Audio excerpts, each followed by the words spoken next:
Stop! I'll recycle this later.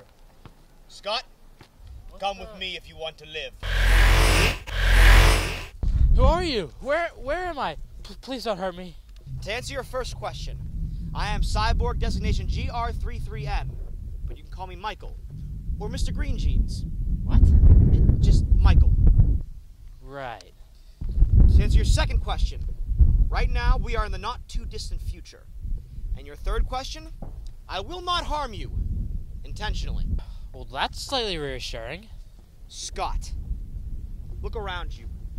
This is your future. The people of your time used far too many non-renewable energy sources instead of trying to find cleaner solutions like solar power or wind power.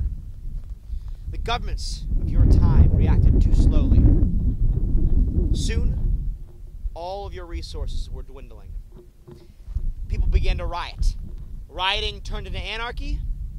Anarchy led to war for the few resources that were left. Scott, this is merely the social impact. But no, this is ridiculous. It can't be. Is this seriously our future? Yes. I have brought you here to show you your future. If you and society stay the course, you are dead!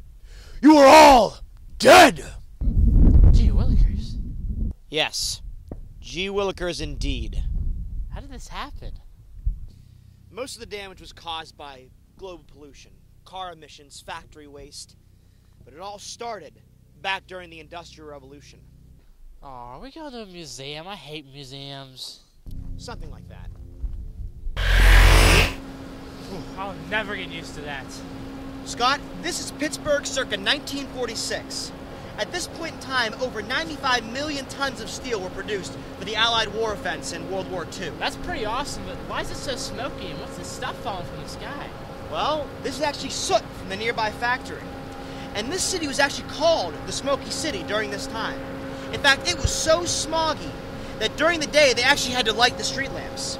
And the rivers were so polluted they looked like sewers. This doesn't look anything like Pittsburgh. That's why I brought you here, Scott.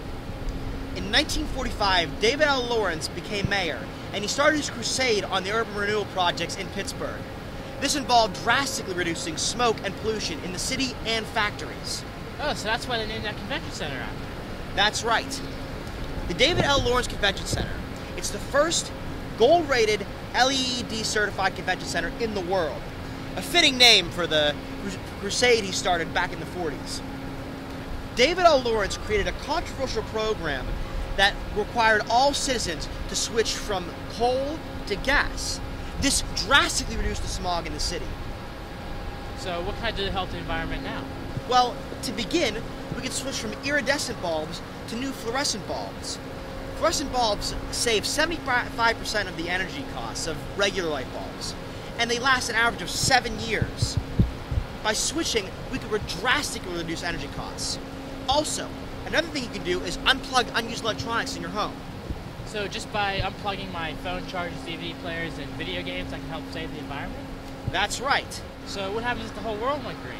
Well, let me show you. Scott, this is the future. In this future, the world has banded together to make society as efficient and green as possible. Wowzers! Everything is really bright and shiny and efficiently green. Yes, it is. But Scott, this didn't happen overnight. People began to realize how terrible things had become, and people started making small changes. These small changes led to more awareness, and that awareness led to even bigger changes, and eventually, we got the world you see now. So, if everyone made a difference then why choose me? Why not inform someone else? Well, Scott, everybody did make a difference, but some people put a little extra push into it. What does that mean? Scott, I gave you the push you needed to make the world a better place. My mission's been accomplished. Mr. Green Jeans, signing out. Whoa. Wait, Mike? Mike? Mike, where'd you go? This isn't my time. Help! Please! Is that me? My bad.